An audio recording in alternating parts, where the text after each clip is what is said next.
Walker Buehler, and how special is it for you managers just to see a player come back and just kind of get back after a very challenging last couple of years? Yeah, it's been a long couple of years for Walker, certainly, and I couldn't be more excited for him with this anticipation.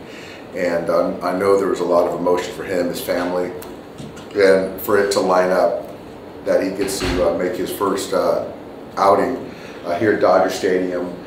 45-some thousand fans here tonight on a Monday. It's pretty incredible. And I know that Walker fed off the emotion of the fans and maybe a little bit too much. I thought the first inning there were some 98s in there, and I didn't expect to see that velocity. But I think a lot of that was adrenaline. And then I felt the last 2 innings were his best innings as far as commanding the baseball, the stuff, the efficiency of outs. But overall, a huge win for all of us. And to get him back pitching, I couldn't be more elated.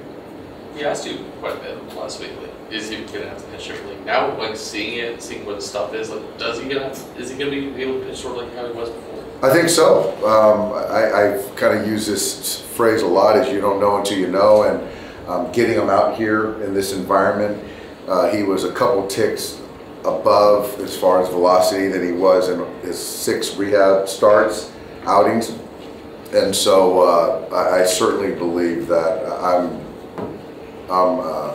amazed at how good the stuff was tonight. Then you sort of layer in the execution and things like that, which comes with it, which will come.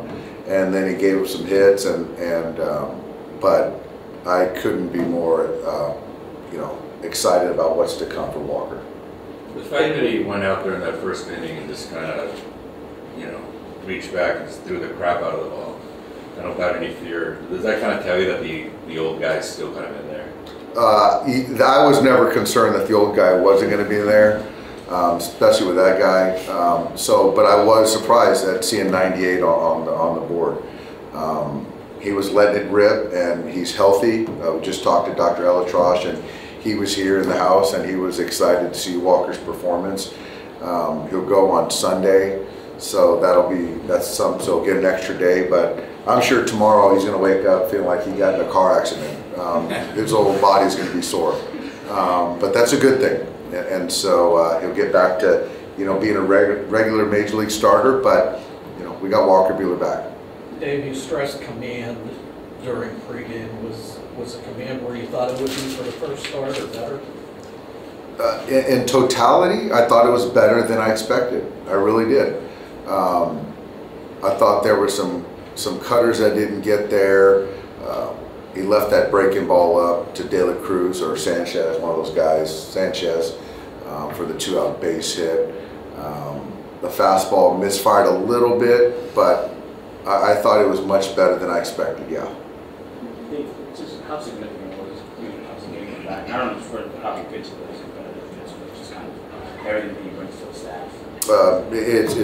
It's huge. When we put together this roster and his anticipation, he was right there in the center of it. And so to get him back is going to make everyone around him better. And so getting a staple part of the rotation with his track record, the compete, having him as an active player in the dugout, kind of being an active member of the team, that's impactful.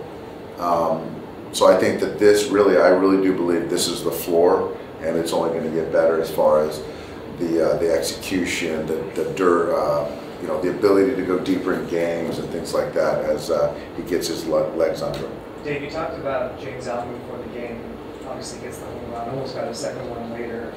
What do you think the difference was for him, and how's he sustained that moving? Tonight was a good night for James. The homer got in on him that last at bat.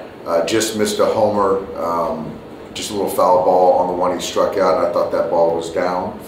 But he had some, and then hit a hawk ball hard up the middle off the pitcher that he got thrown out. So tonight was a really good offensive night, and hopefully that carries over to tomorrow. Joe Kelly, just what's the status on him and how it happened?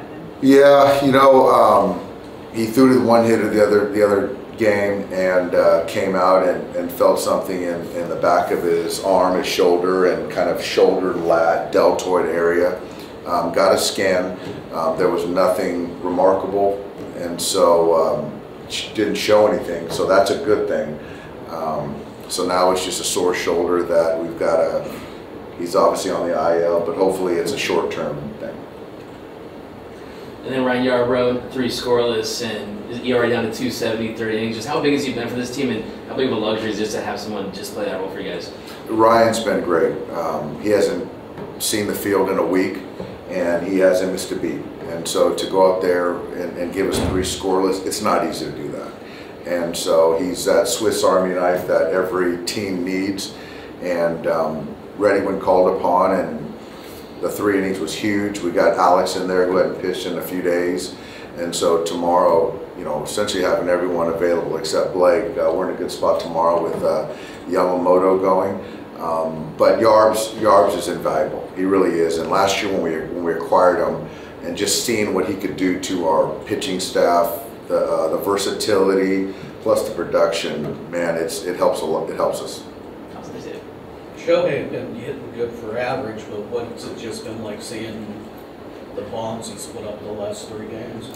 It just speaks to the strike zone management, and you see all the balls that he's driving there in his nitro zone. And you know, when they don't go to his nitro zone, like the 3-1 at bat in his last at bat, he took a split down below and then took his base on the ball down below on the last pitch. And so if they don't throw it there, he takes his base, and if they do, he's ready to fire. So he's getting hits, he's driving in runs, and now he's slugging. So yeah, it's kind of a result of controlling the strike zone.